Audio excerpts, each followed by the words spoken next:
बिस्मिल्लाहिर्रहमानिर्रहीम। अस्सलाम वालेकुम नाज़रीन, आप देख रहे हैं न्यूज़ वन टुनाइट। मैं हूं सैयद आसिम रज़ा। नाज़रीन, आज के प्रोग्राम में हम बात करेंगे इस वक्त ईरान इसराइल जंग के हवाले से बदलती हुई सूरत हाल और इसराइल के लिए एक लम्हा फ़िक्रिया, अमरीका के लिए लम्हा फ़िक्रिया बन गया है कि ईरान का जो रिस्पॉन्स है, उनके जो मिज़ाइल हमले हैं, उसके बाद से जो अब तक की सूरत हाल है, इसराइल की चीखें पूरी दुनिया सुन रही है, नेतन्याहू की चीखें पूरी दुनिया सुन रही हैं। और ये वही हुआ जो पाक भारत जंग में हुआ कि पाकिस्तान के साथ जो बयानात और जो जिंगोइज़म का मुजाहरा किया जा रहा था, उसके बाद जब रिस्पॉन्स आया तो उसके बाद चीखें पूरी दुनिया ने भारत की सुनी। और उसके साथ साथ फील्ड मार्शल आसिम मुनीर साहब का जो दौरा अमेरिका है, उसकी चीखें भी पूरी भारत से हमें आवाज़ें आ रही हैं। पूरी दुनिया में एक मैसेज कन्वे हुआ। ख़ास तौर पर डोनाल्ड ट्रंप ने जो मैसेज दिया पूरी दुनिया को, और उन्होंने कहा मैं फ़ख्र महसूस कर रहा हूँ फील्ड मार्शल आसिम मुनीर साहब के साथ मुलाकात का। ये एक बहुत बड़ा पैगाम था। फिर ईरान के हवाले से उन्होंने कहा पाकिस्तान हमसे ज़्यादा ईरान को बेहतर समझता है। और उसके बाद हमने देखा कि जो अमेरिका की जंग में कूदने की बात थी इसराइल ईरान जंग में, वो थोड़ी सी मौखिर होती नज़र आई। तो इस हवाले से हम बात करेंगे। हमारे साथ इस वक्त मौजूद हैं हुज़ैफ़ा रहमान साहब, वज़ीर मुमलिकत हैं विरसा और सकाफ़त के। अस्सलाम वालेकुम, खुशामदीद कहते हैं हुज़ैफ़ा साहब। जी वालेकुम सलाम जी। हुज़ैफ़ा साहब, एक कामयाब दौरा आर्मी चीफ़ का, और चीखें हम भारत से भी सुन रहे हैं, और जो तकलीफ़ जो कोशिश करते रहे वो अमेरिका में मुलाकात हो जाए या G7 की मीटिंग में मुलाकात हो जाए, जिसके ऊपर उनको लिफ्ट नहीं कराई गई, और कोई फ़ोन कॉल की बात की जा रही है जिसका कोई अलामिया नहीं आया अभी तक 35 मिनट की। लेकिन आसिम मुनीर का 1 घंटे का डिनर जो था वो 2 घंटे पे मीटिंग जो थी वो मुहित थी, और पूरी दुनिया वो मैसेज देख रही थी, ऑब्ज़र्व कर रही थी। कैसे देखते हैं आप? जी बहुत शुक्रिया जी। ये ज़ाहिर है बतौर पाकिस्तानी मेरे लिए तो एक बहुत बड़े ऑनर और एजाज़ की बात है कि हमारे फील्ड मार्शल अमेरिका का एक दौरा करते हैं। उस दौरे की कोई बहुत लंबी चौड़ी पहली प्लानिंग नहीं होती, और ज़ाहिर है वो एक ऑब्लिगेटरी उनका विज़िट ज़रूर था। लेकिन विज़िट के दौरान ही जो है अमेरिकन प्रेसिडेंट से मुलाकात का दोनों तरफ से ज़ाहिर है कोशिश की जाती है, और इमीडिएटली उसको दुनिया की जो सबसे बड़ी सुपर पावर है उसका प्रेसिडेंट जो है वो फौरी तौर पे ऑनर करता है, और हमारे सिपा सलार को वाइट हाउस में बुलाकर ज़ाहिर है ज़ोराने पे एक इज़्ज़त अफ़ज़ाई की जाती है। तो ये इसमें 2 चीज़ें पिन्हा हैं। एक बात तो ये है कि पाकिस्तान एक सिक्योरिटी स्टेट मुल्क है, और ज़ाहिर है पाकिस्तान में फ़ौज की अहमियत से इनकार मुमकिन नहीं है। दूसरी बात ये है कि ऐसा बहुत कम हुआ है कि जमहूरी अदवार के अंदर इस तरीके से जो है दुनिया आपके सिपा सलार को, और दुनिया में भी ख़ास तौर पर अमेरिका की मैं बात करूँगा। ज़ाहिर है अमेरिका का प्रेसिडेंट, आप इस बात से ज़रा इनकार मुमकिन नहीं है कि उसके कलम की जुम्बिश से कौमों की तकदीर चेंज हो जाती है, और एज़ ऑफ़ टुडे वो सुपर पावर है दुनिया की। तो उसके प्रेसिडेंट का जिस तरीके से पाकिस्तानी आर्मी चीफ को इज़्ज़त देना और पाकिस्तान और खित्ते के हवाले से सूरत हाल पर डिस्कस करना, ये मैं समझता हूँ कि अफ़वाज पाकिस्तान, आपके डीजी आईएसआई, आपकी फ़ॉरेन पॉलिसी की बहुत बड़ी कामयाबी है। ज़ाहिर है ये कोई एक दिन में नहीं हो गया। ये नहीं हुआ कि आपके chief of army staff field marshal Asim Munir साहब वहाँ पर मौजूद थे तो ये मुलाकात इमीडिएटली अरेंज हो गई। इसके पीछे ज़ाहिर है जो हमारे डीजी आईएसआई हैं, एनएसए का चार्ज भी उनके पास है, उनकी भी ज़ाहिर है कई माह की मेहनत पिन्हा है कि ज़ाहिर है अपने काउंटर पार्ट पे जो चीज़ें उनकी चल रही होंगी। उसके अलावा आपकी फ़ॉरेन पॉलिसी की कामयाबी, ऑपरेशन बिलाल मरसूस, ये सारी चीज़ें मिलकर उन्होंने दुनिया की नज़र में आपको रेलिवेंट किया है, और दुनिया जो है इस बात को एक्नॉलेज कर रही है कि पाकिस्तान के बगैर साउथ एशिया के अंदर आप मूव नहीं कर सकते। और दुनिया के बाकी जो न्यू वर्ल्ड ऑर्डर लिखा जाएगा उसमें भी ज़ाहिर है पाकिस्तान का बड़ा कलीदी किरदार है। जो भारत एक बात कर रहा था कि उसने एयर डोमिनेंस कायम कर ली है, इसराइल बात करता था, हमारे न्यूक्लियर प्रोग्राम के बारे में बात की जाती थी, हमें कहा जाता था कि हम वॉर लड़ने की कैपेसिटी नहीं रखते, हम बहुत जो है महदूद मुद्दत के लिए जो है हमारे पास एमुनेशन मौजूद है, और हमारा जो आपका एयर का जो डिफेंस सिस्टम है वो बहुत कमज़ोर है। अल्हम्दुलिल्लाह अल्लाह ताला ने इन सारे दावों को एक ही स्ट्रोक में, जो वज़ीर आज़म पाकिस्तान की अप्रूवल के बाद फील्ड मार्शल आसिम मुनीर साहब ने फ़ैसला लिया, अल्लाह ताला ने उन सबको जो है मलियामेट कर दिया। और आज दुनिया इस बात को मान रही है कि पाकिस्तान दुनिया का मोस्ट रेलिवेंट मुल्क है। पाकिस्तान का एटमी प्रोग्राम दुनिया का महफूज तरीन एटमी प्रोग्राम है। पाकिस्तान की मुसल्लह अफ़वाज जो है दुनिया की मंजी हुई, मानी हुई, वेल ट्रेन्ड आर्मी है। तो अल्लाह के फजल करम से मैं तो बतौर पाकिस्तानी, not being the part of cabinet, as a पाकिस्तानी, मेरे लिए एक बड़े एजाज़ की बात है कि मेरा चीफ जब अमेरिका में जाता है और दुनिया की ताकत तरीन बिल्डिंग जिसको पेंटागन का नाम दिया जाता है, जो दुनिया के तमाम बड़े फैसले वहाँ जब हो रहे होते हैं तो ज़ाहिर है वो उसके ऊपर अपनी राय दे रही होती है, उसमें बड़ा रोल प्ले कर रही होती है, और उसका जो हेड है वो ज़ाहिर है इस वक्त डोनाल्ड ट्रंप है। और उन्होंने व्हाइट हाउस में उन्हें बुलाया और जिस इज्जत से नवाजा, मैं समझता हूँ कि ये पाकिस्तानी कौम के लिए एक बहुत बड़े फ़ख्र की बात है कि दुनिया की सुपर पावर जो है पाकिस्तानी कौम को, वो जो अयूब खान ने कहा था कि फ्रेंड्स नॉट मास्टर्स, तो वो दुनिया वाकई उसी पर आ गई है कि फ्रेंड्स नॉट मास्टर्स, और अमेरिका भी हमें वैसे ही ट्रीट कर रहा है जी। जी हुज़ैफा साहब, भारत से चीखों की आवाज़ें आ रही हैं। फील्ड मार्शल आसिम मुनीर साहब का यह दौरा बिजली बन के, कहर बन के उन पे गिरा, आप कैसे देखेंगे इसको? जी तो बहुत शुक्रिया। मैं ये तो बात करें, लेकिन मैं सप्लीमेंट्री एक बात बीच में करूंगा, फिर अपनी बात पर आऊंगा, आपकी बात पर। एक आपके प्रोग्राम की बड़ी खूबसूरती है कि आप बड़ी पेशेंटली जो ऑडियंस देते हैं सामने गेस्ट को, ताकि गेस्ट अपनी पूरी बात कर सकता है। बेशक आप जितना मर्जी सख्त सवाल करें, जो बात करें वो आपका हक है, लेकिन आप जो पेशेंटली ऑडियंस देते हैं, मैं एक तो उस पर आपको जो है अप्रिशिएट करना चाहूंगा। थैंक यू लेकिन जी वेरी मच। बिल्कुल आप दुरुस्त फरमा रहे हैं कि जी भारत में ज़ाहिर है सफ़े मातम इसलिए है कि भारत एक झूठा चूरन बेच रहा था, पूरी दुनिया को बता रहा था कि जी आपने साउथ एशिया में बात करनी तो हमसे बात करें। पाकिस्तान को तो वो मालदीव, बांग्लादेश और श्रीलंका वाली कैटेगरी में ले गए थे। लेकिन अल्लाह के फजल करम से अब जहां पर भारत से बात, ये नहीं कि भारत से बात नहीं कर रहे हैं, भारत इररेलेवेंट हो गए, भारत को पूरी अहमियत दे रहे हैं, लेकिन जहां भारत से बात हो रही है वही अहमियत अब हमें दी जा रही है। आपको याद होगा कि अमेरिकन दो प्रेसिडेंट्स, चाहे वो बाइडन है या उससे पहले ओबामा थे, उन्होंने एक्सक्लूसिव विजिट किया था इंडिया का। अब आप ये देख लीजिएगा, मेरे पास कोई मालूमात नहीं है, अगर डोनाल्ड ट्रंप जो है इस रीजन में विजिट करेंगे साउथ एशिया में किसी भी कंट्री का, तो पाकिस्तान का विजिट लामहला होगा। इंशाल्लाह बिल्कुल। तो जाहिर है उनको ये बात चुभ रही है कि अमेरिका एक सुपर पावर है। देखिए चाइना और अमेरिका की राइवलरी चलती रहती है, लेकिन अमेरिका को सुपर पावर वो भी एडमिट करते हैं, वो भी अमेरिका से नेगोशिएट करने की कोशिश करते हैं। टैक्सेशन का मामला हो, बाकी चीजें हो, टैरिफ हो, तो अमेरिका जाहिर है दुनिया में अभी तक एज ऑफ टुडे एक ताकतवर मुल्क है, और उसके प्रेसिडेंट का इस तरीके से पाकिस्तान की अहमियत को एंडोर्स करना दुनिया के बाकी जो कंट्रीज हैं, जो थर्ड वर्ल्ड कंट्रीज हैं, उनके लिए एक बड़ा सख्त पैगाम है। और भारत में ज़रा भारतीय जनता पार्टी जिस तरीके का एक नैरेटिव बिल्ड करती आई है पाकिस्तान के खिलाफ, मुसलमानों के खिलाफ, मोदी को तो इस वक्त मैं समझता हूँ कि मुंह छुपाने की जगह नहीं मिल रही, और ये भी कोई बड़ी बात नहीं है। इस मरतबा सिंगल मेजोरिटी पार्टी नहीं है बीजेपी राज्यसभा के अंदर, ज़ाहिर है उनके साथ एक दो अलायंस जमाते हैं, तब जाकर उनकी 297 सीट्स पूरी हुई हैं। ये भी कोई बड़ी बात नहीं है कि भारत में इस मरतबा बीजेपी की हुकूमत कबल अज़ वक्त खत्म हो जाए या इन हाउस को चेंज आ जाए, क्योंकि जो उसने झूठा नैरेटिव बनाया हुआ था वो तो सारी दुनिया को पता चल गया। भारत को ज़रा वहां पर भी कुछ जरखेज दिमाग बैठे हुए होंगे, अच्छे लोग दोनों तरफ सरहद के मौजूद हैं, तो उन्होंने ज़रा ये बात कर रहे होंगे, वो डिस्कस के ये वो शख्स है जिसने जो एयर का टाइटैनिक है राफेल, इसने उन्हें एम्बेरस करवा दिया है। ये तो इतना ही नहीं फजूल आदमी है मोदी। तो ज़ाहिर है पाकिस्तान की आर्मी चीफ को जो वहां पर इस वक्त इज्जत मिली है, जो डिस्कशंस हुई हैं, इंटेलिजेंशिया इस पर काम करती है, मुझ तक और आप यानी मैं एज ए कैबिनेट मेंबर हूँ, मेरे पास कोई मालूमात तो शायद बाद में पहुंचती होगी। केजीबी, रा, मोसाद, सीआईए, सबको पता होता है कि दो हेड ऑफ स्टेट्स मिले हैं, क्या बातचीत हो रही है, सबके अपने नेटवर्क्स हैं। तो ज़ाहिर है पाकिस्तान के आर्मी चीफ ने जिस तरीके से पाकिस्तान का मुकदमा, जिस तरीके से कश्मीर का मुकदमा, जिस तरीके से फ़लस्तीन का मुकदमा, जिस तरीके से ईरान के हवाले से अपनी खारजा पॉलिसी को वाज़ेह अल्फाज में डोनाल्ड ट्रंप के सामने बाएतमाद तरीके से पेश किया है, तो दुनिया के जो इंटेलिजेंशिया है वो हैरान तो है कि आप जो है एक सुपर पावर के प्रेसिडेंट से बात करें और बराबरी की सतह पे बात करें। आपने ज़ेलेंस्की का देखा, वो ज़ाहिर है यूक्रेन का प्रेसिडेंट, जिस तरीके से उसकी जो इंसल्ट हुई, उससे पहले आपने पिछले टर्नओवर में ट्रंप का देखा था कि वो वहाँ चांसलर, जो जर्मन चांसलर हैं, उनके साथ उसका रवैया इसी तरीके से। अभी हमारे दोस्त हैं ब्रादर मुल्क के अरब्स, उन्होंने कई बिलियन डॉलर के तोहफे दिए हैं, कई सौ बिलियन डॉलर्स के एग्रीमेंट्स किए हैं, लेकिन उसे सारा विजिट एक स्टेटमेंट में जाकर उड़ाकर रख दिया। तो ऐसे में पाकिस्तान के चीफ का इस तरीके से प्रोटोकॉल, ये सारी चीजें, मैं तो आई एम वेरी हैप्पी, नहीं नहीं कि मैं पार्ट ऑफ दिस गवर्नमेंट, अच्छा, गवर्नमेंट का हिस्सा ना भी हो, हुकूमत नून की ना भी रहे, चीजें ना भी हो, लेकिन मेरे मुल्क के अगर आर्मी चीफ और मेरा मुल्क अगर रेलिवेंट हो रहा है दुनिया में, मेरे लिए पाकिस्तान अहम है।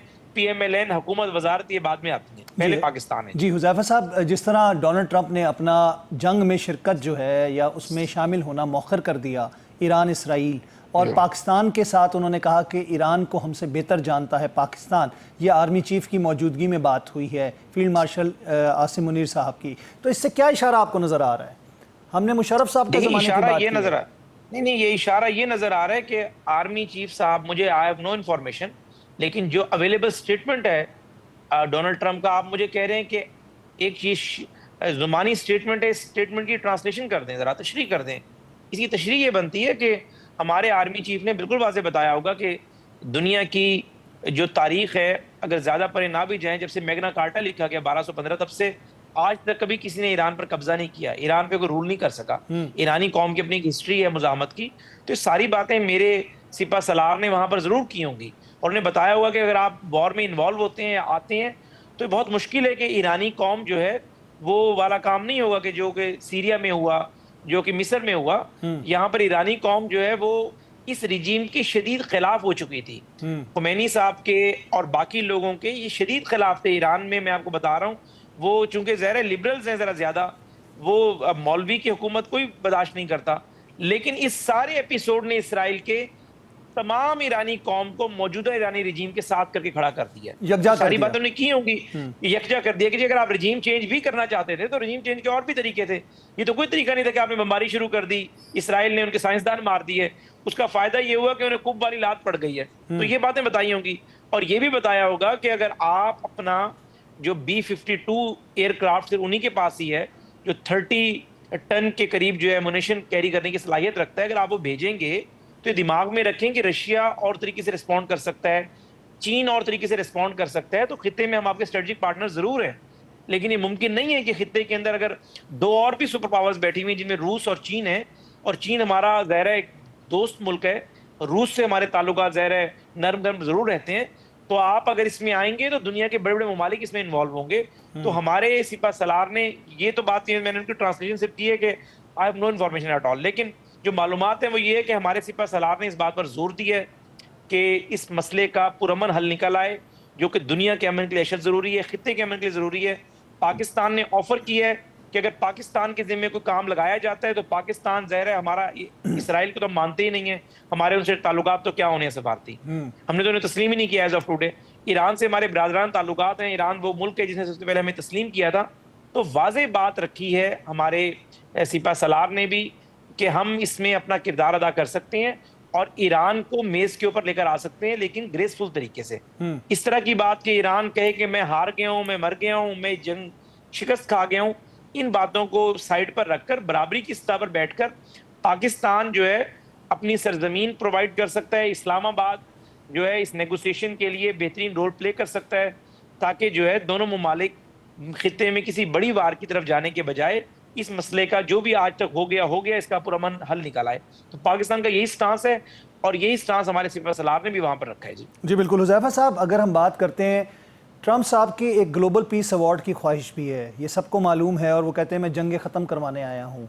और दूसरी तरफ हम देख रहे हैं कि अगर वो इस जंग में पड़ गए तो वो उस लाइन में से, उस दौड़ में से निकल जाएंगे। तो उनकी एक ये ख्वाब जो है, जो कि ओबामा साहब को एक अवार्ड मिला, तो उनका भी एक ख्वाब है कि मुझे मिल जाए। तो आपको लगता है कि बगैर जंग लड़े अगर मामला तय हो जाएं तो उनके लिए भी एक सेफ एग्जिट होगा? देखिए जी, बिल्कुल, ये आप अमेरिका की बात कर रहे हैं ना जी? अमेरिका की बात कर रहा हूँ, डोनाल्ड ट्रंप की बात कर रहा हूँ। जी देखिए, जी देखिए जी, बात ये है कि डोनाल्ड ट्रंप का अब तक तो रोल यही रहा है, एक कारोबारी आदमी का जो होता है, वो जंग को डिस्करेज करता है, अमन को इनकरेज करता है। लेकिन मेरे ख्याल से डोनाल्ड ट्रंप की इसराइल के मामले में जूइश लॉबी उनके फैसलों पर गालिब नजर आती है। मैं समझता हूँ कि जो मामला उन्होंने पाकिस्तान और इंडिया के मामले में किया, जो मामला वो यूक्रेन और रूस के मामले में कर रहे हैं, या इवन कि उन्होंने अपने रीजन्स में भी वहाँ पर छोटी छोटी जो प्रॉक्सीज वार्स थी उसके मामले में उन्होंने किया। अफगानिस्तान के मामले में डोनाल्ड ट्रंप ने फेयरवेल काबुल को, मैच्योर तो उन्हीं के दौर में हुआ ना जी, 14 में स्टार्ट हुआ, उनका टेन्योर था, फिर बाइडन ने भी उसको एंडोर्स ही किया। तो बेसिकली, लेकिन जो इसराइल और ईरान की वॉर है, मुझे उसके अंदर जो डोनाल्ड ट्रंप की अपनी रिवायती स्टाइल है पॉलिटिक्स का, वो नजर नहीं आ रहा। मुझे लगता है कि ज्यूइश लॉबी ज़ाहिर है पूरी दुनिया में बड़ी स्ट्रॉन्ग लॉबी है, दबाव है। उनके फैसलों पर, वो उनके फैसलों पर असरअंदाज होती हुई नजर आ रही है। और आप ये देखें कि ब्रिटिश प्राइम मिनिस्टर ने भी उन्हें कहा है, ठंडा रहने का मशवरा दिया है। तो मेरे ख्याल से उनकी अपनी भी इंटेलिजेंस है, उन्हें यही मशवरा देगी। जो डोनाल्ड ट्रंप साहब का आखिरी बयान आया था, मेरे ख्याल से बड़ा शदीद बयान था। सुपर पावर को इस तरह का बयान नहीं देना चाहिए, गुरेज करना चाहिए, क्योंकि इस तरह के बयान से जाहिर है पूरी दुनिया में बड़ा इम्पैक्ट पड़ता है। और अमेरिका की अहमियत से मैंने तो 3-4 दफ़ा उनकी अहमियत से इनकार नहीं किया का, बड़ा अहम मुल्क है, एक सुपर पावर है, but the only super power, इसमें कोई दो राय नहीं। लेकिन मेरे ख्याल से इस तरह का बयान जो है वो पूरे खित्ते में मुश्किल में इजाफा करेगा और मुश्किल कम नहीं होगी। तो मुझे ये लगता है कि जो 2 हफ्ते पे चले गए डोनाल्ड ट्रंप, पहले वो 1 हफ्ते पर थे, अब वो 2 हफ्ते पे चले गए, मेरे ख्याल से इस मसले का कोई पूरा हल निकल आएगा जी। जी हुज़ैफा साहब, बहुत बहुत शुक्रिया, थैंक यू वेरी मच, आपने अपना कीमती वक्त हमें दिया और अपनी राय से हमें आगाह किया। नाज़रीन, हम यहाँ पे लेते हैं वक्फा, उसके बाद दोबारा मिलते हैं।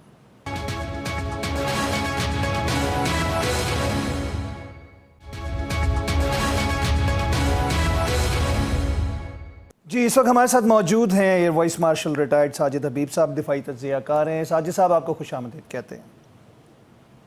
शुक्रिया, अस्सलाम वालेकुम। वालेकुम अस्सलाम। साजिद साहब, इस वक्त ईरान इसराइल जंग के तनाजुर में अगर बात की जाए तो एक लेटेस्ट टेक्नोलॉजी का इस्तेमाल ईरान ने किया है, जिसके बाद इसराइल की नेतन्याहू की चीखें निकल के पूरी दुनिया सुन रही है। वो कहते हैं कि जी हम 1-2 बम को रोक सकते हैं, 1-2 मिसाइल रोक सकते हैं, 3-4 मिसाइल रोक सकते हैं, लेकिन ये एक मिसाइल से 8-8, 10-10, 20-20 मिसाइल और बम निकलते हैं। एक तो इस टेक्नोलॉजी के हवाले से बताइएगा कि जो अब ईरान ने इसका स्टार्ट किया है और उसका एक अंडरग्राउंड जो पूरा मिसाइलों का शहर है जिसकी उसने फुटेज भी रिलीज़ की थी, उसको देखते हुए, और फिर दूसरा, उनको अब ह्यूमैनिटेरियन बेसिस के ऊपर ह्यूमैनिटी याद आना शुरू हो गई है जब उनका एक अस्पताल हिट हुआ। गज़ा के अस्पतालों को तबाह करने के ऊपर, 50,000 ख़वातीन बच्चों को मारने के ऊपर, इमदादी कैंपों में खुराक की तकसीम पे जमा होने वाले फ़लस्तीनियों को और गज़ा के लोगों को मारने के ऊपर उनकी ह्यूमैनिटेरियन चीज़ें याद नहीं आई। कैसे देखते हैं आप? पिछले 1.5 साल से ये जो गाजा के साथ अभी कर रहा है, करता तो वो रहता है। और आपने सही कहा कि एक इनके हॉस्पिटल को जरा सी हिट पहुंची है तो इनको इंसानियत भी याद आ गई है, ह्यूमैनिटेरियन जो है राइट्स हैं वो भी इनको याद आ गए हैं। तो उसके ऊपर हम आगे मजीद बात करेंगे। Getting back to the technology, I think जिस तरह मैं इसको थोड़ा सा कनेक्ट करूंगा जो पाकिस्तान इंडिया का स्टैंड ऑफ हुआ पहलगाम के बाद, तो जिस तरह इंडिया को इल्यूजन था कि उसके पास इतनी टेक्नोलॉजी है, उसके आईटी में बड़े एक्सपर्ट्स हैं, उसके पास राफेल है, तो they are going to take good care of Pakistan के एक स्टेज मैनेज ड्रामा करके उसके बाद हैवी पाउंडिंग करेंगे, पाकिस्तान कुछ नहीं कर सकेगा। But they were utterly surprise, क्योंकि आप जब अपने एनिमी को अंडर एस्टिमेट करते हैं, इल्यूजन में रहते हैं, तो आप एक्चुअली अंदर से आधे आप शिकस्त खुर्दा पहले हो चुके होते हैं। अब getting back to this, to be very honest, दुनिया में किसी को ये सोच नहीं सकते थे कि जितना प्रोटेक्टेड इजराइल है, मल्टी लेयर डिफेंसेस है, उसकी आउटर मोस्ट लेयर में अमेरिका और नेटो के शिप्स हैं, उनके अड्डे हैं जो रीजन में, वो उसको प्रोटेक्ट करते हैं। दूसरी लेयर में तो मैं कहूंगा कि एक जो इजराइल के पड़ोसियों की एक लेयर है जो इधर से मिसाइल उधर जाने देते हैं, इधर से उधर नहीं जाने देते जी। बेसिस आती है, दूसरी लेयर है, बिल्कुल बेसिस हैं। आयरन डोम की बात करें, थाट की बात करें, फिर आयरन डोम पे आ गया। तो उनकी पूरी देखे ना आबादी, पॉपुलेशन, कभी सोच भी नहीं सकते थे कि वो आयरन डोम। बट आप देखिए कि ईरान के अभी जो आपने मिसाइलों की बात की है, वो शहाब 1 हो, शहाब 2 हो, अभी तो ये आपने 5, 6, 7 बॉम्बलेट्स गिराने वाले की बात की। अभी तो खुर्रम शहर है which divides into 80 parts, 80 parts, that is yet to come. तो आई थिंक बहुत ही जहानत के साथ जो ईरानियन थे उन्होंने है मिसाइल टेक्नोलॉजी के ऊपर काम किया। उसमें उन्होंने नॉर्थ कोरिया से ली, जिससे भी ली, उन्होंने बड़े इंटेलिजेंटली काम किया। देखिए, आप मिसाइल बनाना जो काफी नहीं होता। If I'm not wrong, you said कि 80 bombs in a one missile. जी, एक इनका खुर्रम शहर है which is gets into 80 parts pieces, और इसके बाद इनका one of their missile which goes up, वो एक्सोस्फेयर में जाता है और वहां से वो मार्क 8 की स्पीड से नीचे आता है। मार्क 8 का मतलब है कि आप तकरीबन 5000 मील फी घंटा की रफ्तार से वो स्पिन करता हुआ नीचे आता है। वो अभी उन्होंने रखा हुआ है। So when a spinning missile with mark 8 which is very hypersonic, 5 आवाज की रफ्तार से 5 गुना जब हो जाते हैं तो उसको हाइपरसोनिक कहते हैं। which is not detectable. Intelligence उनकी ये है कि उन्होंने जो आयरन डोम था जो वेरी वेल प्रोटेक्टेड था, उसके आउटसाइड लेयर्स भी थी, उन्होंने जो मिसाइल बनाए, एक तो ये कि आप बहुत सारे मिसाइल फेंक दें, कोई ना कोई गुजर जाएंगे। फिर जब आप देखें कि आप एक मिसाइल मारा है और एनिमी एक्सपेक्ट कर रहा है कि मैं इसको काउंटर करने के लिए 1 या 2 मिसाइल फायर करूंगा, ये स्प्लिट हो जाता है 7, 8, 10 फ्रेगमेंट्स में, जो सारे जो है वो वॉर हेड कैरी कर रहे हैं। तो आपने क्या किया, बड़े स्मार्टली आपने उनके एयर डिफेंस को सैचुरेट कर दिया, कंफ्यूज कर दिया, और this they could not expect, and this is what is hitting. अब कोई एक बात नहीं है कि एक आध मिसाइल गया, आपने देखा कि रोज मिसाइल पेनिट्रेट करके तल अवीव इसमें दो तरह के हैं साजिद साहब। इसमें एक और क्वेश्चन है, इसमें सॉलिड फ्यूल वाले भी हैं और उसके बाद आपने देखा कि जी लिक्विड फ्यूल वाले भी हैं। ये दो तरह के मिसाइल भी यूज हो रहे हैं, इनमें डिफरेंस क्या क्या है? इनमें क्या क्या डिफरेंस है? देखिए, इनमें बेसिकली तो इनमें से कुछ ऐसे हैं कि जो वर्टिकली जब ऊपर जाते हैं उसके बाद when they are coming down they are even not guided, लेकिन उनकी स्पीड इतनी हाई है कि उनको वो जिस टारगेट के ऊपर जाना है उसको इंटरसेप्ट करना बड़ा मुश्किल हो जाता है। और दूसरे हैं जिनको जो टारगेट उसमें फीड किया जाता है वो टारगेट के कोऑर्डिनेट्स हैं जो भी वो जाके वहां पे एक्सप्लोड करता है। तो उसमें बेसिक आपका जब बहुत स्ट्रॉन्ग सामने से एयर डिफेंस कंफ्यूज करना होता है, कंफ्यूज करने के लिए मल्टीपल फेंकते हैं, मल्टीपल इंडिविजुअल फेंक दें, या आप ऐसे मिसाइल फायर करें जो आगे जाके इट डिवाइड्स इनटू मल्टीपल। ये पुराने जमाने हम जमीन पे फेंकने के लिए एक हम उसको कहते थे CBU, क्लस्टर बॉम्ब यूनिट। वो जहाज से गिरता तो एक बॉम्ब था, लेकिन खुल जाता था, गिरता था वो खुल जाता था और उसमें से 250 के करीब छोटे बॉम्बलेट गिरते थे। तो ये ही एक टेक्नोलॉजी, इसको वो एयर टू सरफेस की बजाय वो उसको मिसाइल टेक्नोलॉजी में ले गए हैं, एंड बहुत ही इफेक्टिवनेस के साथ। आप देखें ना कि 2 दिन के मिसाइलों के बाद ट्रंप का बयान भी बदल गया। अभी वो कह रहा था तेहरान खाली करें, अभी वो कह रहा था हम सुप्रीम लीडर को एलिमिनेट करने लगे हैं, और अब सारी चीजें उनकी स्टेटमेंट बदल गई हैं। लेकिन साजिद साहब अब उनको ह्यूमैनिटी याद आ गई है। एक उनका कैंसर हॉस्पिटल हिट हुआ, आपको गजा की सूरत हाल नहीं नजर आ रही? 50,000 मासूम जाने, मासूम बच्चे, औरतें मार दी आपने। आप उनके जो कैंप्स हैं उनके ऊपर अटैक करते हैं जिन पे इंटरनेशनली पाबंदी है कि आप नहीं कर सकते। हॉस्पिटल्स आपने सारे उड़ा दिए वहाँ पे, इस आड़ में कि जी हमास की सेफ हेवन्स हैं वो, और उसके बाद अपना एक हॉस्पिटल उड़ता है तो चीखें निकल रही हैं उनकी। हॉस्पिटल का तो बहाना बना दिया कि उसके नीचे हमास की, लेकिन जो खुली जगह पे खुले आसमान के नीचे खाना लेने के लिए खड़े हुए हैं, वहां पे आप 60, 70 बच्चों को, औरतों को शहीद कर रहे हैं। ये कहां की इंसानियत? और ये डेली बेसिस पे हो रहा है। और देखिए, इससे एक तो हमारे भी बहुत कुछ जूडो इंटेलेक्चुअल्स हैं जिनको समझ जाना चाहिए कि जिसको हम फर्स्ट वर्ल्ड कहते हैं, जिसको हम सिविलाइज्ड वर्ल्ड कहते हैं और उनका प्रचार करते रहते हैं, आप उनकी हिपोक्रेसी देखिए। एक छोटी सी मिसाल दूंगा, नेतन्याहू को किसी ने आज तक डिक्टेटर या कुछ कहा या टेररिस्ट? वो बेचारा जो नॉर्थ कोरिया का लीडर है, उसने ना किसी पे बम फेंका है, ना किसी के ऊपर कुछ हमला किया है, उसको डिक्टेटर और क्या कुछ कहा जाता है। ये डुअल स्टैंडर्ड्स हैं। लेकिन देखिए, मेरी राय में इसके बड़े फॉर रीचिंग इफेक्ट होंगे, and this is decline of Netanyahu. जैसे यहाँ पे मोदी का होगा और हो जाएगा, इसी तरह नेतन्याहू का भी होगा। बिकॉज दिस इज मेरा एक क्वेश्चन है, अमेरिका इस जंग में शामिल नहीं होना चाह रहा, अभी भी 2 हफ्ते के लिए फैसला मौखर कर दिया गया है, आपको पता है? कौमी सलामती, पाकिस्तान को एक अहम जिम्मेदारी मिलने वाली है, जिसका जिक्र एक लाइन में मैं आपको यूं बयान करूं। ट्रंप ने कहा कि ईरान को पाकिस्तान हमसे बेहतर जानता है। आपको मुशर्रफ साहब का दौर याद होगा, जब सऊदीया के हवाले से एक मसला हुआ था, जब कैंप डेविस गए तो वहाँ पे मुशर्रफ साहब ने कहा था कि leave Saudi Arabia to me, और मैं उसको देख लूँगा। और उसके बाद उनके ताल्लुकात जैसे हैं कि जो भी सदर आता है पहला दौरा सऊदीया का करता है। तो आपको क्या लगता है कि यहाँ पे पाकिस्तान के लिए तो एक बहुत बड़ी अपॉर्चुनिटी भी नज़र आ रही है, और ईरान की पार्लियामेंट में पाकिस्तान के नारे भी लग रहे हैं? जी बिल्कुल, ये मैं कह रहा हूँ कि पूरी हमारे इस रीजन की पॉलिटिक्स को चेंज करेगा। आपने अमेरिका की बात की, तो आप देखिए कि ट्रंप ने पहली दफा जिंदगी में किसी टॉपिक पे कहा है कि कोई किसी चीज को मुझसे बेहतर जानता है।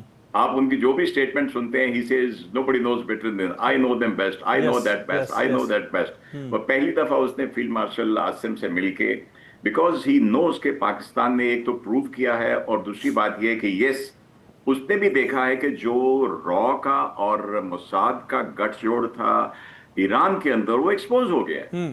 तो देखें, जो मीडिएशन होनी है, एंड ऑफ द डे मुज़ाकरात की टेबल पे तो आना पड़ता है। This is a lesson for Iran as well.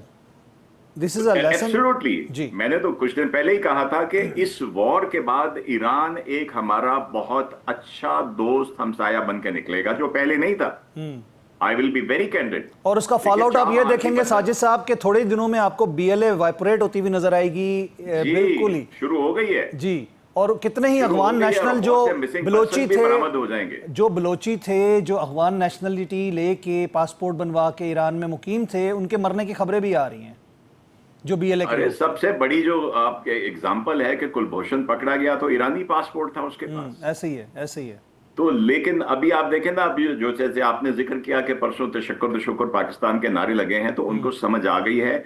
और बहुत ही बावसूख जो न्यूज आ रही हैं कि उन्होंने ऑलरेडी बहुत सारे BLA के और जो रॉ के कनेक्टेड जो वहां पे एजेंट थे उनको पकड़ पकड़ लिया के शायद कुछ को पकड़ा भी है, कुछ को हमारे हवाले किया है। और नेटवर्क पे आप देखें इस दफा खामोशी छाई हुई है। ऐसे ही है। और इंशाल्लाह ताला ये ईरान इसके बाद से जब निकलेगा तो ये हमारा वेस्टर्न बॉर्डर, देखिए 2-3 बड़ी अच्छी चीजें हुई हैं इस हमारा वेस्टर्न बॉर्डर में ऊपर अफगानिस्तान आ जाता है और नीचे ईरान आ जाता है।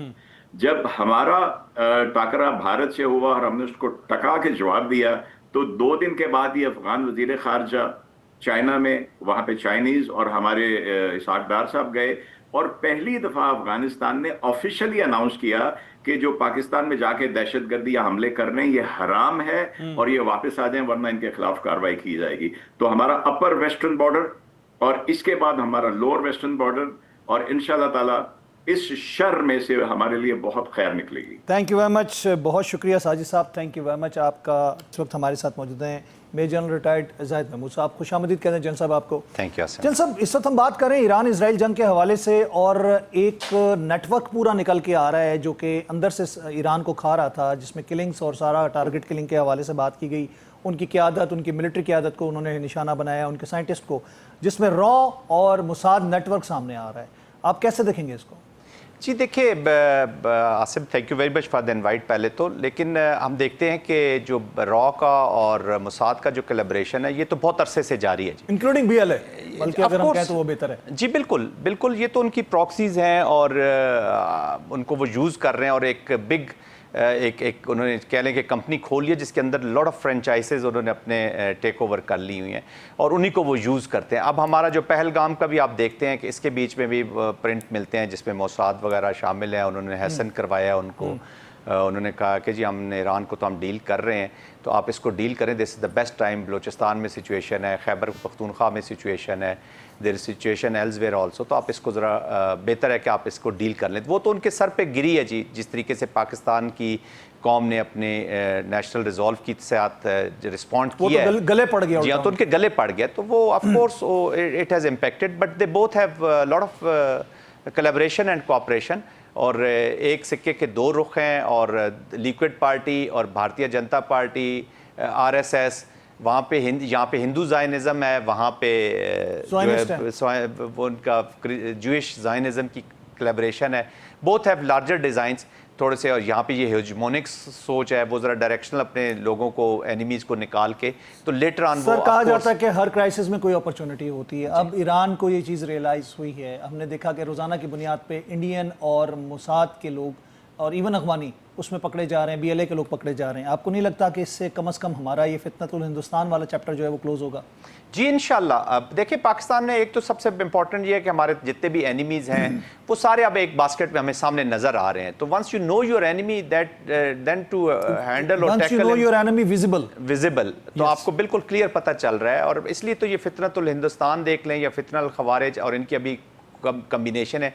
प्राइमरीली ये क्लाइंट्स हैं जी, और जो स्पॉन्सर स्टेट है दैट इज़ भारत, जिसको सपोर्ट हासिल है मुसाद की और एक रेड सिंडिकेट की टू डिस्टेबलाइज पाकिस्तान। और ऑफ कोर्स एक न्यूक्लियर पाकिस्तान किसी को भी बर्दाश्त नहीं हो रहा, एक सॉवरन पाकिस्तान बर्दाश्त नहीं हो रहा। और Pakistan is the only hurdle जो atomic power in Muslim world. Atomic power तो चले है ही है, लेकिन हर्डल है इनकी हेजमोनिक जो डिज़ाइंस हैं या एक हेजमनी जो कायम करना चाहता है भारत, इस रीजन का एक जो चौधरी बनना चाहता है, उसको एक ही कंट्री ने चैलेंज किया है और वो है पाकिस्तान। और अल्हम्दुलिल्लाह इस पहलगाम ने सबसे बड़ी अपॉर्चुनिटी ये दे दी है कि वो एक परफॉर्मिंग पाकिस्तान जब सामने आया है, तो फिर आप देख रहे हैं कि जब पाकिस्तान का जो असल नया जो जन्म आया है वो जब सामने हुआ है, तो फिर ईरान की पार्लियामेंट में तशक्कुर पाकिस्तान के नारे लग रहे हैं, वाशिंगटन के वाइट हाउस से वी लव पाकिस्तानीज़, ट्रम्प साहब खुद कह रहे हैं लव पाकिस्तान, वो पाकिस्तान को लव कर रहे हैं। और चाइना के साथ तो हमारा है ही है, पूरी दुनिया ने देख लिया है कि there is a country to reckon with. जो ट्रंप के जब प्रेसिडेंशियल इलेक्शन हो रहा था उससे लेके अभी तक देख लें कि पाकिस्तान किसी इंटरनेशनल स्टोरी में कहीं नज़र नहीं आ रहा था जी, कहीं भी नज़र। और अचानक इतनी इंपॉर्टेंस बढ़ी है कि आपके फील्ड मार्शल वहाँ पे मुलाकात वो बड़ा कर रहे इंपॉर्टेंट हैं विजिट है जी, अब विजिट कर रहे हैं, बातचीत कर रहे हैं, और उनकी बातचीत के बाद ट्रंप जो इमीडिएटली अटैक करना चाहते हैं या एक डिसीजन लेना चाहते हैं, which is the only going to be a decision of is this second term, जो है जो स्ट्रेटेजिक डिसीजन होगा, तो उसको वो मौखर कर देते हैं 2 हफ्तों के बाद। तो आपकी इंपॉर्टेंस तो बड़ी है जी। सर एक जुमला बोला है ट्रंप ने इस गुफ्तगू के अंदर, अगर क्रक्स निकाले जाएं तो उसने कहा कि Pakistan knows Iran better than us. Yes, ये बड़ा इंपॉर्टेंट जुमला जी, है। बिल्कुल बिल्कुल। फील्ड मार्शल की तारीफ भी कर रहे थे, उन्होंने कहा मेरे लिए बड़े एजाज की बात है, किसी भी आर्मी चीफ को दुनिया के ये पहली मर्तबा हुआ है कि बराह रास्त 1-on-1 मीटिंग पे बुलाया गया है। और ये लफ्ज़ बोलना, आप उसको किस अंदाज में गेज करेंगे कि ईरान को पाकिस्तान हमसे ज़्यादा बेहतर जानता है? देखिए, ये वो अपनी जब उन्हें पता है कि पाकिस्तान ने एक तो परफॉर्मिंग मिलिट्री है, फिर हमारा रीजन है, हमारा नेबर है, हमारे उनसे ताल्लुकात हैं, और उनके गुड्स और बैड्स दोनों को हम बेहतर तरीके से जानते हैं। देखिए, हमारे कुछ अर्सा पहले ईरान से कुछ इश्यूज़ भी रहे हैं, थोड़े छोटे मोटे इश्यूज़ भी चलते रहते हैं। फिर हमने उनके रेवोल्यूशन को बहुत करीब से देखा है, हमने उसकी सोसाइटी की ट्रांसफॉर्मेशन को गौर से देखा है, हम उसको स्टडी करते हैं, नेबर्स हैं। फिर हमारा जो बीइंग मुस्लिम, फिर हमारे पास भी रिलीजियस एक वो है, और पाकिस्तान के अंदर भी हमारी सोसाइटी में भी ऐसे लोग मौजूद हैं जो उनको बहुत अच्छी तरीके से जानते हैं। तो मैंने जैसे कहा कि ये स्ट्रेटेजिक डिसीजन होना था, ट्रंप का होना है, तो इसलिए वो he is not leaving any stone unturned, वो किसी को छोड़ना नहीं चाह रहे, हर जहाँ से उनको इम्पेक्ट हो रहा है। और आई एम श्योर कि फील्ड मार्शल आसिम ने इतने और बल्कि इन्फॉर्मेशन भी है कि इतने बेहतरीन तरीके से चीज़ों को एक्सप्लेन किया है, समझाया है। देखें, अमेरिकन का एक आसिम साहब एक एटीट्यूड है, उनको ये नहीं बताना होता कि इसमें हमारा क्या प्रॉब्लम है, हमारा क्या दुख है, रोने धोने से वो उन पे कोई फर्क, उनको ये बताना होता है कि हम क्या कर सकते हैं, आपका क्या इंटरेस्ट है, आपको क्या नुकसान होगा इस वार से, हाउ यू विल लूज, आपके नई जो स्ट्रेटेजिक एनवायरनमेंट होगी उसमें, और आप क्यों अपने आप एंटी वॉर नहीं ग्लोबल पीस अवार्ड के लिए ख्वाहिशमंद है, वो नोबेल अवार्ड के लिए जी, उसके लिए भी ख्वाहिशमंद है, निकल जाएंगे ना अगर इसमें कूदते हैं तो। उनकी ऑफ कोर्स उसी पे तो लार्जर कैंपेन करके अपनी आए हैं, एंटी वॉर जो है। और वहां से जो मुझे इतलात आ रही हैं, जो लोग उनसे मिल के आ रहे हैं, उन्होंने जो बताया कि और ही मीन्स इट, उनका पैशन बहुत है वॉर के खिलाफ। क्या मैसेज कन्वे हुआ पूरी दुनिया में आर्मी चीफ के इस विजिट से, या जो अभी सबसे बड़ा मैसेज तो ये कन्वे हुआ कि जी Pakistan is a nation to reckon with, performing nation है। जब भी इनके ऊपर प्रेशर डलता है तो ये अच्छा परफॉर्म करते हैं, आप पाबंदियां लगाते हैं तो ये अपने मिसाइल प्रोग्राम भी परसू कर रहे होते हैं, आप जितनी इनके इकोनॉमिक स्क्वीज़ करते हैं। उसके बाद वॉर ऑन टेरर पे जितना पाकिस्तान ने सेक्रीफाइस किया, शायद ही दुनिया में किसी ने इतना सेक्रीफाइस किया हो। तो उसके बावजूद उनको भी पकड़ के दिया, उनको भी पकड़ के दे रहे हैं, कोलैबोरेशन कर रहे हैं। और पाकिस्तान जो है वो नॉन स्टेट एक्टर्स के यूज़ के बहुत खिलाफ है। ठीक है, माजी में हमने भी शायद कोई गलतियां की होंगी जिससे लर्न किया है, but Pakistan has come forward, lot of distance has been covered. अब बाकी लोग जो हैं वो अडॉप्ट करना चाह रहे हैं टेररिज्म को as a lead instrument of policy, it will hunt them back. अच्छा, इंडिया में बड़े सफ़े मातम बिछी है आर्मी चीफ के इस विजिट से, और उनका जो ऑपरेशन संदूर है वो अभी तक तंदूर बना हुआ है, यानी कि वही खून उनका खौल रहा है पाकिस्तान की कामयाबियाँ देख देख के, अपनी सिफारती शिकस्त को देख देख के। आप क्या समझते हैं कि जो चीखें निकल रही हैं भारत की और इवन इसराइल की, जो ईरान की तरफ से जवाब मिल रहा है, अब तो पूरी दुनिया चीखें सुन रही हैं जो अटैक हो रहा है ईरान की तरफ से, क्या देखते हैं आप? जी देखिए, इजराइल को हमेशा आदत रही है कि ये परसू करता है अपने एनिमीज़ को, उसी डायरेक्शन में अपनी करता है। कभी बैरूत था, लेबनान, ये रिड्यूस कर ली इसने, अपनी सरजमीन पे कभी इन्होंने जंग नहीं लड़ी थी जी। तो ये जो गाज़ा के आप अस्पताल कभी मार रहे हैं, कभी बच्चों को खाने पे इकट्ठा करते हैं फिर उनको मार देते हैं, जेनोसाइडल एक्शंस जो आपने उधर किए हैं। तो मैं ये नहीं कहता कि इनके भी सिविलियंस चाहे इजराइल के मरे चाहे पाकिस्तान के सर, एक रियलाइजेशन तो है ना कि आप नहीं, वो मैं अर्ज ये करना चाह रहा हूँ, वो टारगेट नहीं हो रहे। अब जहाँ पे मिलिट्री ऑब्जेक्टिव्स ईरान ने लिए हैं, उसके साथ सिविल कोलैटरल डैमेज तो हो रही है, तो अब वहां पे उस पेन की कदर आ रही है, जो बेहिसी थी उस लोगों को कदर आ रही है। It's again not a happy situation for me, at least it's not a happy situation. But मैं ये कहता हूं कि ये उनके हुक्मरानों को ये अब लेसन लर्न करना है कि किस तरीके से वो परमानेंट एनिमिटी के कुएं में उन्होंने इजरायली नेशन को डाल दिया। ये अब खून में चली गई जी दुश्मनी, वो किसी न किसी फॉर्म में इनके लिए एक फ्रिक्शन कहीं ना कहीं जारी रहेगी जी। वो आज यहाँ से ख़त्म होगी, कहीं और से शुरू हो जाएगी। अब जुल्म के साथ निज़ाम को नहीं चला सकते इतने अरसा, नाइंसाफ़ी के साथ आप निज़ाम को नहीं चला सकते, तो that is threatening for them. और वो लोग अभी देखिएगा, अगर आप 10-12 दिन और इसी तरीके से रिस्पॉन्स इनका जाता रहा। तो ऑलरेडी मैंने आज कुछ सीन्स देखे हैं जहाँ पे वो रेफर कर रहे हैं अपने एक मिनिस्टर को और उससे चीख के कह रहे हैं कि ये आपने हमारे साथ क्या किया। तो ये बढ़ेगा, but unfortunately Netanyahu is sitting there. वो ऑलरेडी उसकी जो पॉलिटिकल वो है वो तो ख़त्म हो गई है साख, वो जंग जीते या हारे, he is no more politically there, वो इतना लो एप पे चला गया हुआ है। तो मुझे लेकिन लगता है कि इस जंग के बाद कुर्बानी जो है नेतन्याहू की होगी, शायद जंग के दौरान ही हो जाए, जंग के दौरान ही हो जाए। अच्छा, इसमें जनरल साहब आप क्या, मैं शॉर्ट इसका आंसर चाहूँगा चंद सेकंड्स में, कि आप समझते हैं कि आउटकम जो भी निकलेगा इस जंग का, लेकिन इस खित्ते के लिए पाकिस्तान की पोजीशन बहुत बेहतर होगी? जी ऑफ कोर्स, अल्हम्दुलिल्लाह पाकिस्तान की पोजीशन तो बहुत बेहतर है आसिम साहब, लेकिन एक जंग का खतरा अब भी हमारे सर पे मंडला रहा है। ओवरऑल गल्फ की मैं बात कर रहा हूँ। जी हाँ, ओवरऑल गल्फ में बहुत बेहतर होगी। देखिए ना, पाकिस्तान की लीवरेजेस हैं, सऊदी अरेबिया के साथ, यूएई के साथ हमारी चीज़ें बहुत अच्छी चल रही हैं, कतर के साथ हैं, अब ईरान रिकग्नाइज कर रहा है, उन्होंने चीज़ों को किया है। तो पाकिस्तान एक स्टेबलाइज़र के तौर पे जो स्टेबिलिटी ला रहा है इस रीजन के अंदर और कंट्रीब्यूट कर रहा है, और वॉर की कंट्रीब्यूशन भी रीजन के ऊपर गई है। तो पाकिस्तान को अब वो लोग उस तरीके से व्यू कर रहे हैं, मीनिंगफुल कंट्री के तौर पर देख रहे हैं। तो अभी we have to maintain this status जो अपने अचीव किया है बड़ी मेहनत और नेशनल रिजॉल्व और नेशनल एफर्ट के साथ। जी thank you very much general साहब, आपने अपना कीमती वक्त हमें दिया। और नाज़रीन, हम लेते हैं वक्फा, उसके बाद दोबारा मिलते हैं।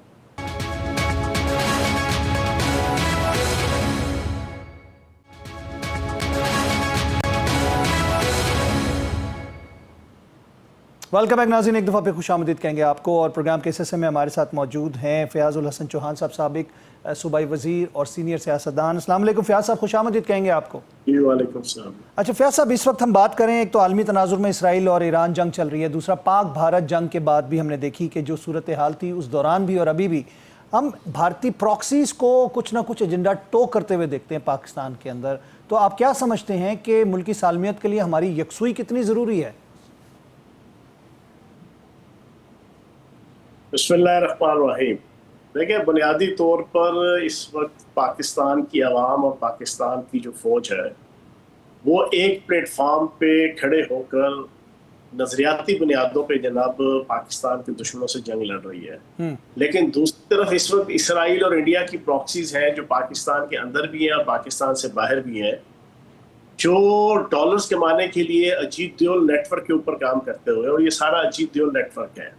और अब अजीत ड्योल नेटवर्क का तो हद से ज्यादा पता चलना शुरू हो गया पिछले 6 दिनों में कि जब ये इजराइल ईरान जंग शुरू हुई तो आज से कुछ 4 दिन पहले ईरानी इंटेलिजेंस ने जनाब चाबहार जनाब बंदरगाह के इर्द गिर्द के अजला में, जो सिस्तान सूबा और बलोचिस्तान सूबा है जो पाकिस्तान के बॉर्डर पे होगा, वहां पर छापे मारे तो उन्हें इजराइली और इंडियंस मिले जो 4 दिन पहले उन्होंने गिरफ्तार किए। वो तमाम के तमाम BLA, BLF और BYC जो महारंग लागू थी उसकी तंजीम के साथ कनेक्टेड थे और उनके साथ मिलकर वो ईरान के अंदर भी और पाकिस्तान के अंदर भी सारी जासूसी कर रहे थे। ईरान ने ये सारी इंटेलिजेंस रिपोर्ट पाकिस्तान को दी और अभी 48 घंटे पहले उन्होंने एक और वहां पर ऑपरेशन किया है, जिस ऑपरेशन के तहत 141 उन्होंने जासूस पकड़े हैं, जिसमें से 121 इंडियन है और 20 जो है वो इजरायली है। उनसे कुछ ऐसी प्रेजेंटेशंस जनाब पकड़ी गई हैं जिनके अंदर प्रॉपर तरीके से BLF, BYC और जनाब आपको BLA को इंस्ट्रक्शन थी कि उन्होंने किस तरीके से पाकिस्तान के अंदर खसूसन और फिर पाकिस्तान के बॉर्डर पे ईरान में उन्होंने इंडिया और इजराइल के मफादात को प्रमोट करते हुए कार्रवाइयां करनी है। ये वाली भी आज से कोई 24 घंटे पहले इंडियन जनाब ईरानी इंटेलिजेंस ने पाकिस्तान को ये खबर दी। पाकिस्तान की इंटेलिजेंस फोर्सेस ने और जनरल सिक्योरिटी फोर्सेस ने उनकी दी हुई उस इंफॉर्मेशन पे जब छापे मारे तो पिंजगोर के अंदर BYC का एक खुफिया मीडिया सेल बरामद हुआ और उस खुफिया मीडिया सेल से भी वही चीजें वहां की हार्ड ड्राइव से मिली कि जो ईरान के चाबहार बंदरगाह में प्रेजेंटेशन मिली थी। ये पूरा नेटवर्क है। इस नेटवर्क ने पाकिस्तान को और ईरान को डीमोरलाइज करने के लिए, डिस्टेबलाइज करने के लिए पिछले कई सालों से ये काम कर रहे थे और ईरान आंखें बंद करके इंडिया के ऊपर एतबार कर रहा था। ईरान की गलतफहमी ये थी कि ये इंडिया जनाब ईरान का दोस्त है। उसने चाबहार बंदरगाह की खुली एक्सेस उनको दी हुई थी। तो उसने गवादर की बंदरगाह को फेल करने के लिए अपनी तरफ से इंडिया के साथ यारी बनाई हुई थी। लेकिन अब पिछले 6-7 दिनों में ईरान की स्टैब्लिशमेंट, ईरान की हुकूमत, ईरान की इंटेलिजेंस जनाब एजेंसियों को इस चीज का अदराक हो गया है कि ये इंडिया सबसे ज्यादा का एजेंट है और यहूदी ताकतों का जनाब फ्रंट खुल रही है। ठीक हो गया, सही हो गया। अच्छा फयाज साहब, इसमें जिस तरह आपने बताया पूरा इंटेलिजेंसिया नेटवर्क था जो कि भारत ने पकड़ा, जिसमें इसराइली और रॉ के जो एजेंट्स हैं उनको पकड़ा। हम बात कर रहे हैं सॉफ्ट फेसिस की, और कुछ पॉलिटिकली भी हम देख रहे हैं कि वो वही लाइन टू कर रहे हैं लोग जो कि भारत और रॉ की लाइन है। हम पाकिस्तान में जब बात करते हैं अवाम और फ़ौज के दरमियान गैप करने की कोशिश की गई, आज वो गैप अल्लाह का अल्हम्दुलिल्लाह शुक्र है ख़त्म हुआ, लेकिन वो प्रॉक्सीज मौजूद हैं जो कि सियासी फेसिस के सूरत में भी उस प्रमोशन में वो लोग जो कि बाहर बैठे यूट्यूबर्स हैं या डॉलर कमा रहे हैं वो वही लाइन टू कर रहे हैं। अच्छा आसिम भाई, बड़ी दिलचस्प बात है कि कल इजराइल और इंडिया ने मिल के पाकिस्तान के खिलाफ इस ईरान इसराइल जंग के तनाजुर में एक प्रोपेगेंडा किया कि जो फील्ड मार्शल सईद आसिम मनीर साहब को इज्जत, एहतराम, वक़ार और डिग्निटी और पूरे पाकिस्तान की जो इज्जत, वक़ार और एहतराम मिला, उसको डैमेज करने के लिए CNN 18 जनाब इंडिया का एक जनाब न्यूज़ चैनल है, फिर द गार्डियंस जनाब एक इंडिया का जनाब चैनल है। इन्होंने जितने जिन यूट्यूबर ये गलीज़े आज़म और गलीज़े असगर और गलीज़े अकबर जो जितने हैं ना बाहर बैठे हुए, इन्होंने उसकी स्क्रीनशॉट लगा के पूरी पाकिस्तानी आवाम को बेवकूफ़ बनाया कि शायद CNN जो अमेरिका का जनाब न्यूज़ चैनल है उसने, या द गार्डियन जो इंटरनेशनल एक अदारा है उसने ये वाली खबर ब्रेक की है। और फिर खबर ब्रेक की कि जनाब लंच महंगा पड़ गया और फील्ड मार्शल से और पाकिस्तान से जनाब अमेरिका ने बहरी बेड़े, फजाई बेड़े और जनाब एयर बेसिस मांग ली। अब यकीन जाने आसिम साहब, जिसको तो थोड़ी सी भी अदराक है, ये तो सारे उल्लू के पट्टे हैं, इनमें से किसी का नॉलेज नहीं है, ना इमरान रियाज का, ना साबर शापर का, ना ये जितने लोग हैं। हकीकत ये है कि अमेरिका के पास खलीज फारस में भी सारे अड्डे मौजूद हैं, अमेरिका के पास बहिरा कुल्ज़म में भी जनाब स्टेट ऑफ जनाब बाबुल मंदीब जो है उसके करीब भी सारे के सारे मौजूद हैं। अमेरिका के पास सऊदी अरब में भी अड्डे मौजूद हैं, इराक में भी हैं, कतर में भी हैं, मौजूद है, UAE में भी मौजूद है, इराक में भी मौजूद है। ईरान के चारों तरफ उसकी जो समुद्री और बर्री और फजाई जगह है उसको सारी चीजें मौजूद है। वो तो बरहूने मिन्नत ही नहीं है पाकिस्तान के लिए किसी जनाब अड्डे के हवाले से। लेकिन इन बेगैरतों ने जनाब ये कैंपेन चलाई, उस सारी की सारी कैंपेन में से हवा निकल गई, इनके मुंह पे कालक और शिट मल के रख दी जनाब वो आपके डोनाल्ड ट्रंप की तर्जमान ने। उसने प्रेस कॉन्फ्रेंस की, उसने कहा जनाब बात कान खोल के सुन लो, ना तो हम किसी द गार्डियंस को जानते हैं ना हम किसी दूसरे को, मैं प्रेसिडेंट ट्रंप के बिहाफ पे बता रही हूँ।